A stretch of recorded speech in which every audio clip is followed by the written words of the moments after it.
Olá, pessoal, tudo bom com vocês? Meu nome é Cássia Eduarda de Jesus Nascimento, eu sou médica veterinária e eu gostaria de agradecer o convite de estar aqui falando um pouco sobre esse assunto no terceiro Conazul, terceiro Congresso Nacional de Zoologia Online. E eu gostaria também de agradecer a participação de todos vocês e eu espero que gostem da nossa palestra de hoje. Hoje nós iremos falar um pouquinho sobre osteocondramatose em um H. pórnis fischeri, que consiste basicamente em um relato de caso. Só que eu trouxe algumas informações para que vocês possam compreender um pouco por que esse assunto é tão interessante e tão relevante para a nossa área. É importante a gente lembrar, gente, que atualmente não tem muitos estudos sobre neoplasias em aves, e quando a gente vê, são casos muito raros e muitos, assim, escassos, muitas vezes associados à consanguinidade, enfim. É super importante realizar esses estudos para que a gente possa diferenciar, por exemplo, processos inflamatórios de processos neoplásicos e, consequentemente, realizar um diagnóstico e um tratamento precoce adequado. Tudo isso visando garantir uma melhor sobrevida e também uma melhor qualidade de vida para o paciente. Além disso, é muito importante a gente conhecer quais que são as principais patologias, as principais neoplasias que acometem animais domésticos, aves domésticas nesse caso, para que a gente possa correlacionar com possa servir de modelo experimental correlacionando para aves silvestres e ou aquelas ameaçadas de extinção. Antes da gente falar sobre realmente a osteocondromatose, é super importante a gente saber que existem dois processos de ossificação ou de osteogênese. Nós temos então a ossificação do tipo endocondral, em que o que é que vai ter inicialmente? Uma base cartilaginosa, e a partir dessa base cartilaginosa irá ter então a migração de células osteoblásticas, vai formar um processo de ossificação e posteriormente de mineralização. Esse tipo de ossificação a gente vê principalmente em ossos longos, alguns ossos da base do crânio, da região da mandíbula, das costelas e vértebras, e também alguns ossos da clavícula naqueles animais que a possuem. Algumas partes da clavícula, né? Já a ossificação do tipo intramembranosa, como o próprio nome sugere, ao invés de ter, por exemplo, uma base cartilaginosa, nós teremos uma base membranosa, ou seja, formada de células mesenquimais. Esse tipo de ossificação a gente observa, por exemplo, em algumas regiões da calota craniana, na escápula, o ilho, por exemplo, e também algumas regiões da clavícula. Esse processo de ossificação intramembranosa vai dar origem àqueles que algumas pessoas chamam, né, de ossos chatos ou ossos planos, que são esses mais tipo planificados. Vamos agora falar um pouquinho mais sobre a ossificação do tipo endocondral. Nesse tipo de ossificação, nós temos inicialmente, de modo geral, a cartilagem. Depois de formar a cartilagem, nós teremos então a formação de um tecido ósseo, ou seja, um processo de ossificação, e posteriormente um processo de mineralização daquele tecido ósseo neoformado.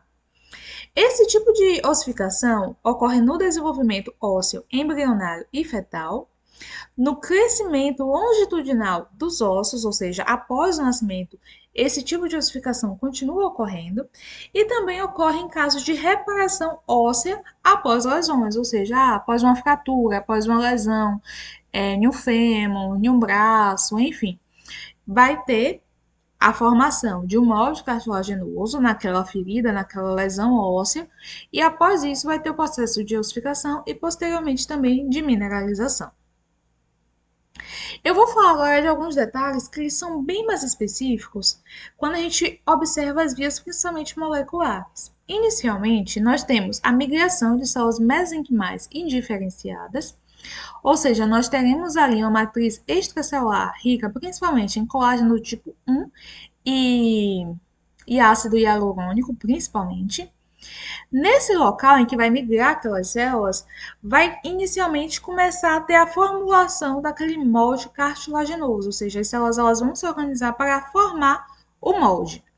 Nesse momento de vida, acontece um decréscimo daquela concentração de ácido hialurônico e vai ter aumento de N-caderina e N-can. São algumas moléculas que elas são digamos assim, específicas para facilitar a migração celular, ou seja, elas permitem que aquelas células elas se movam, se organizem naquele molde que será formado então a cartilagem. Após isso, nós temos o processo de condensação, em que vai ter aumento de diversas proteínas, principalmente hialaderinas, vesicana, tenacina, sindaqueno, sulfato de heparano. Eu botei aqui em negrito porque vai ser super importante quando a gente estiver falando do processo de osteocondromatose, e também o sulfato de condroitina. Após isso, nós temos a condensação e diferenciação, principalmente vai ter aumento da SOX9, que é uma proteína super importante para a formação daquele molde cartilaginoso e estabilidade dos condrócitos. Vamos ter então a formação e a migração daquele molde cartilaginoso por meio de condroblastos. Esses condroblastos eles vão se proliferar e vão secretar matriz extracelular rica, por exemplo, em colágeno tipo 2, tipo 9, tipo 11 e a CAM. São proteínas que elas são muito importantes para a estrutura e o desenvolvimento daqueles condrócitos. Esses condrócitos, então, eles vão ser envoltos naquela matriz extracelular e, posteriormente, então, nós teremos aquele condrócito maduro, que a gente consegue ver na histologia. Esse condrócito, ele vai ter todas aquelas zonas de ossificação dentro do osso, daquela matriz que será posteriormente formada em osso. Então, temos o condrócito, teremos uma zona, então, de proliferação, que vai estar sendo responsiva principalmente ao gene RUNX2. Teremos uma zona de hipertrofia, que vai ter principalmente colágeno tipo 10, o gene, né, o sinalizador India-Red-Hog e também o VEGF. Com a chegada do VEGF, que é um fator de crescimento endotelial vascular, é super importante a gente lembrar que tecido cartilaginoso ele não é vascularizado. A partir do momento que chega esses vasos por meio do VEGF, então teremos o processo realmente de ossificação, que vai ter a chegada de células osteoprogenitoras e que posteriormente vai formar o osso trabecular maduro. De modo geral, só recapitulando o que a gente vai ter, nós temos então, isso daqui, gente, é já de uma cartilagem articular, mas de modo geral, o que é que nós temos? Uma zona de repouso, ou seja, aqueles condrócitos, eles estão ali quiescentes, eles passam então para uma zona de proliferação em que eles aumentam de volume, eles passam por um processo de hipertrofia. Nesse momento, nós temos aumento de alguns fatores, como RUNX2, metaloproteinases 13, diminuição do colágeno tipo 2 e aumento também do colágeno tipo 10. Após isso, vai passar esses condrócitos a ser chamados de condrócitos da zona pré-hipertrófica, ou seja, eles começam a aumentar de volume, porém eles ainda não estão tão aumentados de volume quanto, por exemplo, na zona hipertrófica. Nessa zona hipertrófica, nós temos todos aqueles sinalizadores, VEGF, por exemplo, India-Red-Hog, que vai estimular aquele processo de angiogênese e, consequentemente, a chegada de osteoblastos, que serão transformados em osteócitos e, posteriormente, vai formar aquele osso trabecular ali naquela região. Já o processo de ossificação do tipo intramembranosa, o que é que a gente vai ver? Uma condensação de células mesenquimais, vai formar então pequenos centros de ossificação naquele tecido. Posteriormente, nós teremos a chegada de células progenitoras osteogênicas, que serão aqueles osteoblastos que farão então a síntese daquela matriz óssea, tudo isso estimulado principalmente por colágeno tipo 1 e também pela fosfatase alcalina. Alguns genes e proteínas que são muito importantes para a sinalização desse processo de ossificação intramembranosa incluem a RUNX2, que é fundamental na diferenciação das células mesenquimais em osteoblastos, a TWIST1, que regula a progressão da osteogênese ao modular a expressão de RUNX2, a Osterix, que é a SP7, que também está associada à diferenciação óssea associada ao RUNX2, a via WNT, beta-catenina e NOT, que é super importante para a transcrição de genes osteogênicos, e também, claro, aqueles fatores angiogênicos, como VEGF, fator de crescimento fibroblásticos, que é o FGF 2, 4, 9, 18, 20, e também aquelas proteínas ósseas fundamentais, que são as BMPs, que são principalmente a 2, a 4 e a 7. E aí a gente chega então no nosso problema, que é o osteocondroma. O osteocondroma, gente, é uma neoplasia óssea benigna que ela apresenta muita baixa incidência tanto em humanos quanto em animais. Esse tipo de neoplasia ocorre em ossos principalmente advindos daquela via endocondral, ou seja, aquela via em que teve um molde cartilaginoso inicialmente e que posteriormente passou pelo processo de ossificação. Por isso que é importante a gente lembrar como é que é dado todo aquele processo. Tem pouquíssimos estudos relatando em alguns ossos intramembranosos e quando ocorre principalmente em região de clavícula. Em alguns casos, porém, de uma forma muito rara, pode ocorrer a transformação maligna dessa neoplasia para uma neoplasia como, por exemplo, um osteosarcoma. Porém, isso é infinitamente raro. Então, o osteocondroma, de modo geral, ele pode ser dividido em duas formas de apresentação clínica, em que nós temos o osteocondroma monostótico ou monoosteótico, em que acontece o quê? O acometimento apenas de um osso. Por exemplo, tem um acometimento apenas do osso do húmero.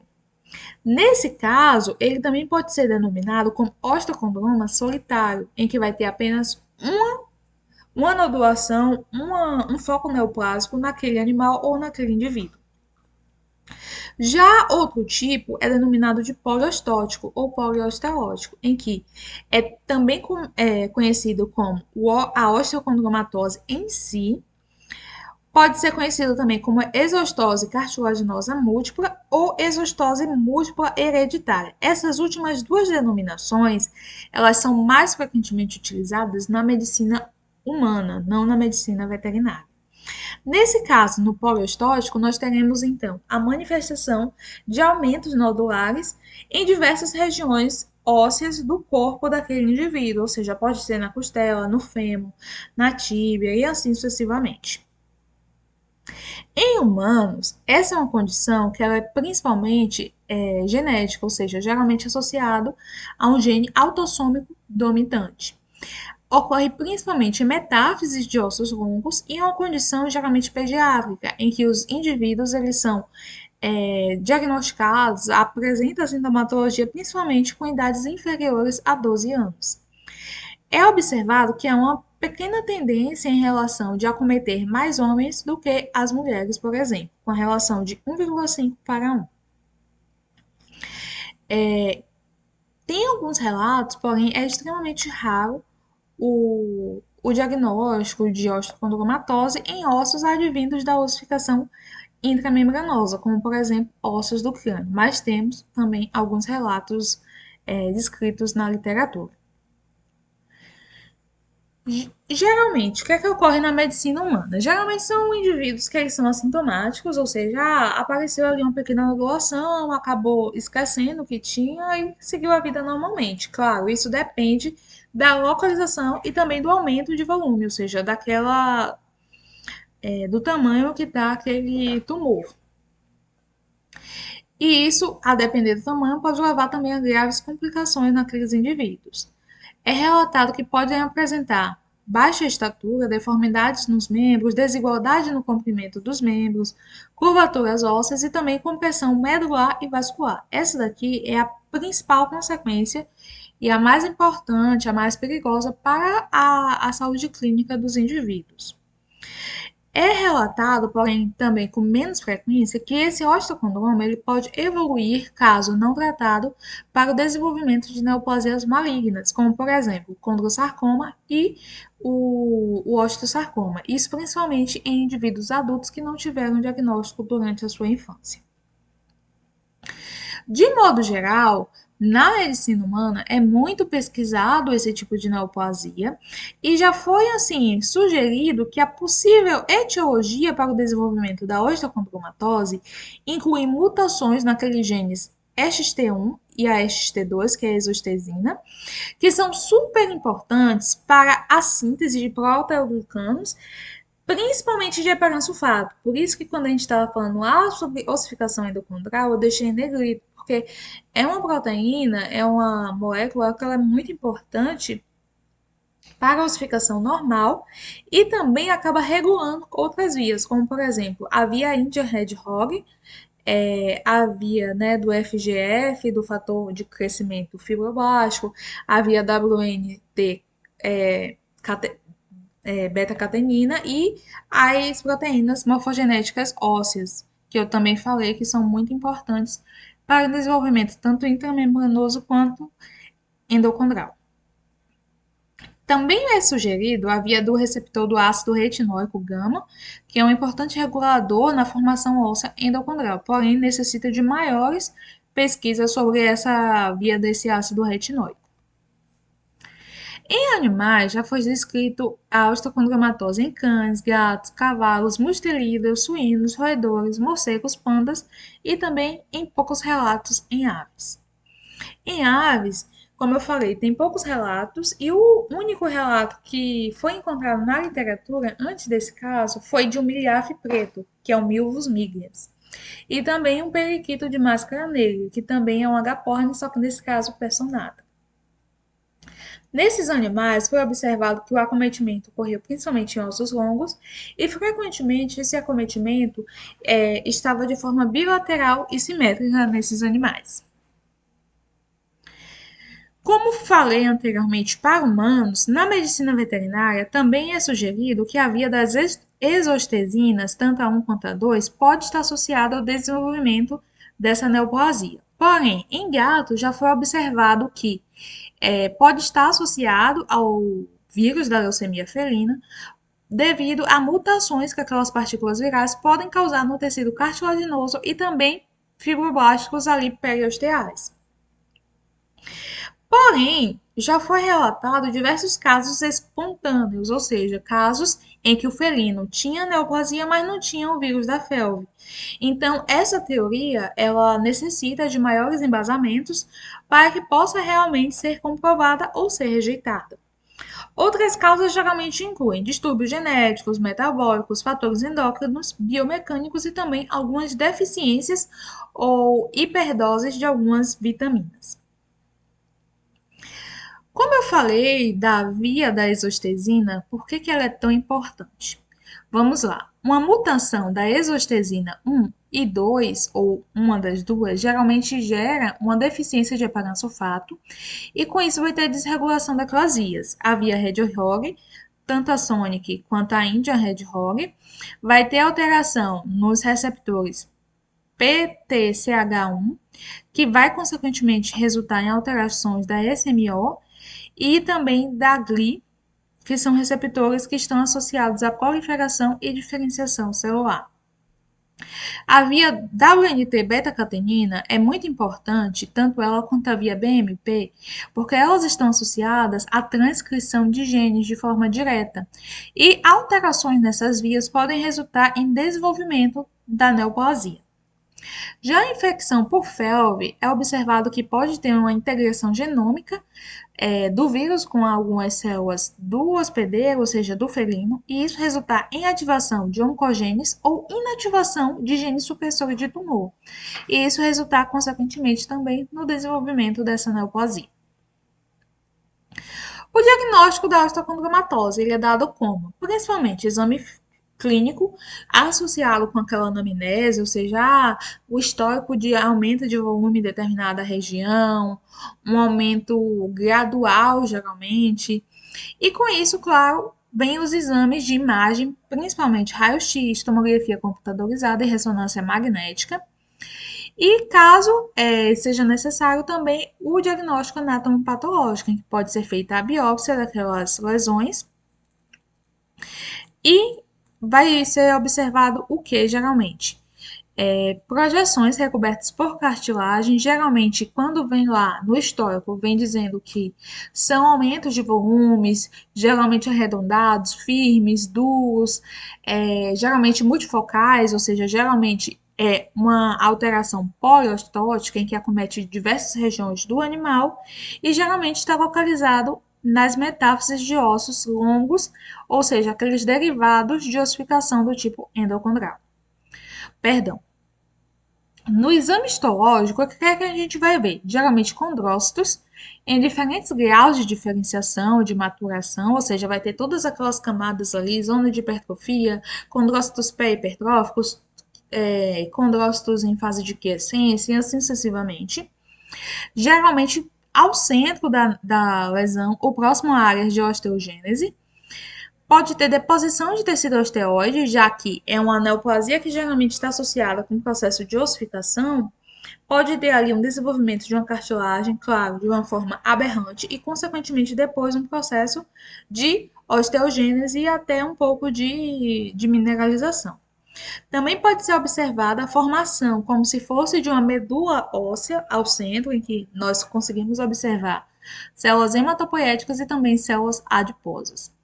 E, em alguns casos, também pode ser recomendado para o diagnóstico, isso principalmente na medicina humana, a avaliação gênica daquele indivíduo. Quando se trata de prognóstico, ele é muito importante a gente levar em consideração o número de lesões daquele indivíduo, a localização, a condição geral e, na medicina veterinária, principalmente o acometimento associado à infecção viral pelo vírus da felve em felinos. A principal forma de tratamento é a cirurgia, e isso principalmente quando se trata de compressão, geralmente medular ou de alguns nervos ali daquele indivíduo. Na medicina humana, já que é sugerida aquela via do ácido retinóico gama, já foi observado em alguns estudos experimentais que agonistas seletivos desse ácido, como por exemplo o pavovaloteno, pode inibir esse processo de ossificação endocondral ectópica, porém é necessário ainda maiores estudos porque ainda está fazendo estudos pré-clínicos, ou seja, necessita de um pouco mais de confirmação para que possa ser realmente utilizado como tratamento antineoplásico. E aí nós chegamos então no nosso relato de caso. O que é que aconteceu? Eu fazia residência lá na UFMG e durante esse processo de residência foi atendido então, foi mandado para a gente uma H-Pornis fêmea, uma H-Pornis fischeri. Ela tinha aproximadamente 3 anos de idade e convivia com outros 11 agapornis, ou seja, a tutora ela tinha um criatório dessas aves, ela alimentava, fazia vermifugação, tudo certinho, e o animal era alimentado com mix de sementes para papagaios. No começo de 2023, a tutora começou a ver algumas alterações comportamentais em que foi observado, principalmente, dificuldade na postura, ou seja, ela parou de fazer a ovoposição de forma normal, como estava fazendo, começou a ter problemas na posição dos ovos, começou a apresentar apatia, dificuldade respiratória e dificuldade alimentar, e também a incapacidade de voar.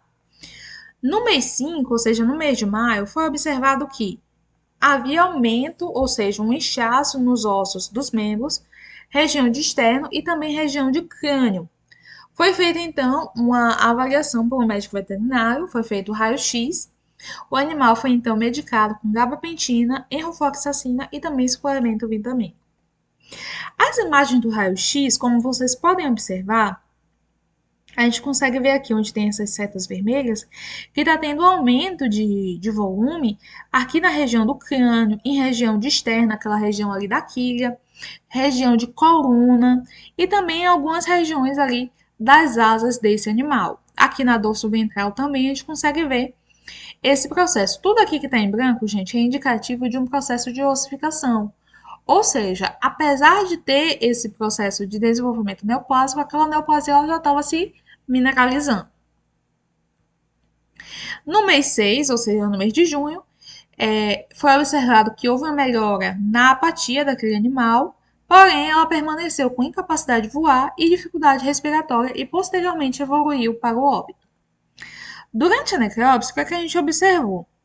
Logo quando a gente rebateu a pele, a gente viu que estava tendo um aumento realmente de volume aqui nessa região do externo, como a gente pode verificar aqui nessas imagens laterais, Temos alteração aqui até na musculatura que ficaria ao redor. A gente consegue observar que ela está meio que disforme devido a esse aumento no externo. E após a retirada de todos os órgãos, foi observado aqui, ó, que na região das costelas, da vértebra, aqui na coluna vertebral, a gente consegue também ver alguns processos neoplásicos, alguns aumentos de volumes, que posteriormente a gente fez uma avaliação melhor e chegou ao diagnóstico. Aqui, após dissecar completamente o animal, a gente vê que tem aumento aqui, ó, na região cervical, na região da articulação radiocárpica direita, terço médio da úmero esquerda, região distal do úmero direito, ou seja, ele estava com um processo de osteocondromatose poliostótica, em que estava acometendo diversas regiões desse indivíduo. Aqui um pouco mais, de forma mais próxima, para que vocês consigam ver, aqui temos a nodulação na região cervical, região aqui das asas, região aqui de úmero, de costelas, aqui também na região das asas, na região da cabeça, e isso começou a chamar bastante a nossa atenção, porque, por exemplo, os ossos da cabeça, esses ossos principalmente planos, eles são formados por ossificação intramembranosa, não endocondral, como a gente vê, por exemplo, em vértebras, ossos de rádio, una, etc. E o externo ele estava bastante acometido, a gente consegue ver aqui que foi tentado, a gente tentou dissecar, porém a gente não conseguiu de forma adequada porque tinha bastante aumento de volume. E um fato interessante é que, coincidentemente, a gente tinha também um outro animalzinho, um outro agapornis também, de uma idade parecida, em que a gente fez também a avaliação de todos os ossos, não tinha nenhum acometimento. E aqui para vocês verem, uma quilha, né, uma região de quilha normal e a quilha do nosso animal que estava acometido. E aí a gente fez o raio-x novamente após secar aquele animal e a gente viu, né, que tinha aumento realmente ali na região de rádio 1, na região de úmero, região de costelas, região cervical. O externo ele estava bastante acometido. Isso daqui é o externo do animal acometido e o externo do animal normal. E também na região da cabeça a gente viu que tinha diversas regiões também que estavam aumentando essa radiopacidade, ou seja, tendo mais essas áreas brancas, que foi indicativo de processo neoplásico. E aqui, né, o, a cabeça, o raio-x da cabeça é de uma ave que não tinha o acometimento. Na histologia, o que, é que a gente começou a ver? Aqui é região de externo, a gente via que tinha uma pequena região aqui de osso normal aqui ao redor, porém tinha o quê? Diversas trabéculas formadas principalmente por tecido cartilaginoso, e nesse caso aqui, tecido ósseo já um pouco já mineralizado. Percebam que as trabéculas ósseas, elas não são assim fininhas, não são delgadas como, por exemplo, a gente observa em osso trabecular. A gente vê que está tendo assim trabéculas bem alargadas, cheias de células dentro, uma formação bastante aberrante desse processo de ossificação. Aqui na região, por exemplo, de costelas, a gente consegue observar que já tinha um processo bastante evoluído de uma osteocondromatose, em que a gente vê diferentes graus de maturação desse, dessa cartilagem, algumas áreas já ossificadas, bastante invasão vascular, ou seja, já estava formando ali um pouco de medula óssea ao interior dessas células.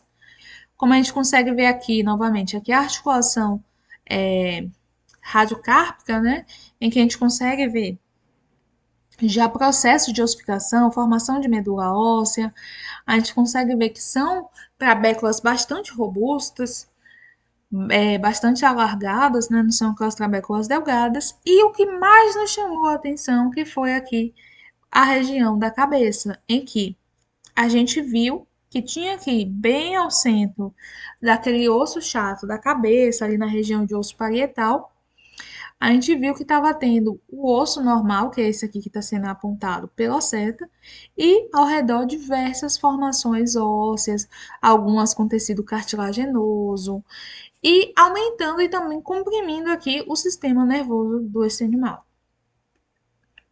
Aqui mostrando novamente aqui a região coluna, se não me engano, coluna vertebral. E aqui nós temos, né, o processo de bastante condrócitos hipertrofiados até, e também um pouquinho de processo de ossificação em diversas regiões. Aqui mostrando novamente o que aconteceu. A gente fez diversas lâminas de diversos segmentos da coluna vertebral, de costelas, enfim. Aqui também é de coluna vertebral. Não me recordo de qual região que é essa, mas aqui a gente consegue ver, né, o canal medular. E aqui nós conseguimos ver, olha só que interessante. Além do processo de ossificação que está tendo aqui naturalmente, percebam que ele começa a se organizar como se fosse ósteons. Isso daqui é muito característico de osso compacto, gente. Então ela já começa a se formar como se fosse pseudo-ósteons, como se fosse já um osso mais robusto, um osso mais grosso, mais denso, né? Isso daqui geralmente a gente vê em cortical, por exemplo, de ossos longos, cortical de fêmur, por exemplo, ossos bem robustos. Então estava tendo um processo de ossificação e mineralização aqui bastante evidente. De modo geral, como eu falei, né? As neoplasias ósseas primárias em aves são muito raras. Quando acontece, geralmente acomete asas, região de vértebras externas e também costelas. E esse caso, nessa Agapornis, foi o primeiro relato de aves com o crânio afetado por um osteocondroma, ou seja, principalmente a raridade vem por ser um tecido de ossificação intramembranosa, ou seja, um osso de ossificação intramembranosa em que não é comum a gente ver relatos de osteocondromatose, e nesse caso foi, além de outras regiões, teve também ali no sistema nervoso, perdão, na cabeça.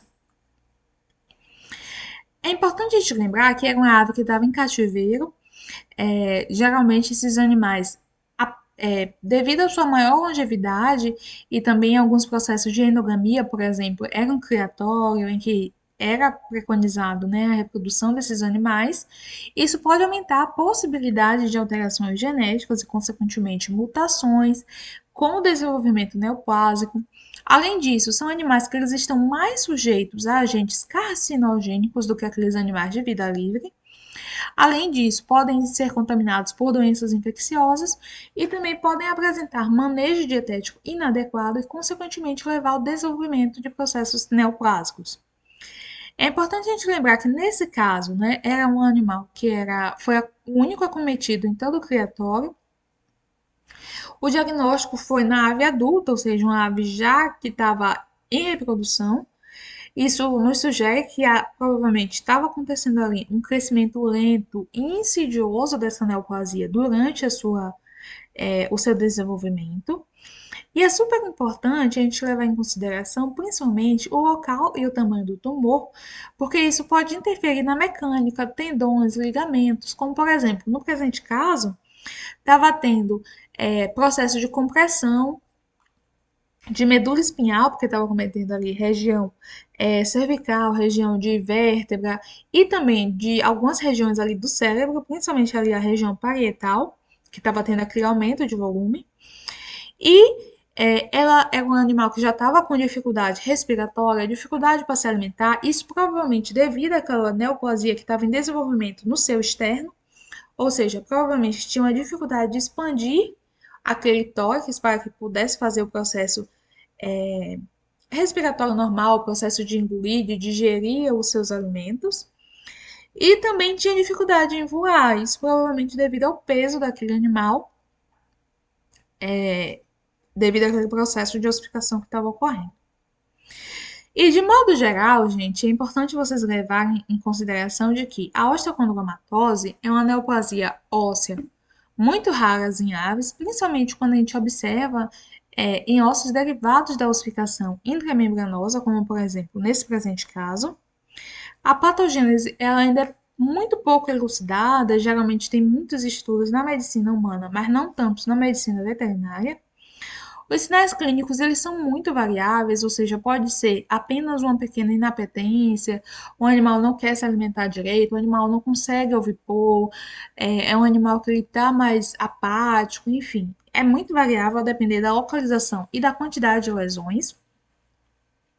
E claro, é necessário ter mais estudos para poder compreender melhor esse processo de osteocondromatose, melhorando de forma geral as estratégias e prevenção e o tratamento também. Se vocês tiverem mais interesse sobre esse assunto, eu recomendo vocês lerem ele na íntegra. Nós publicamos esse relato de caso no BJVP, que é o Brazilian Journal of Veterinary Pathology, que é o da Associação Brasileira de Patologia Veterinária. Foi publicado ano passado e tem lá todo o relato com todos os detalhes bem descritos.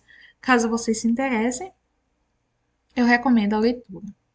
E eu agradeço a todos e fico à disposição para quaisquer perguntas.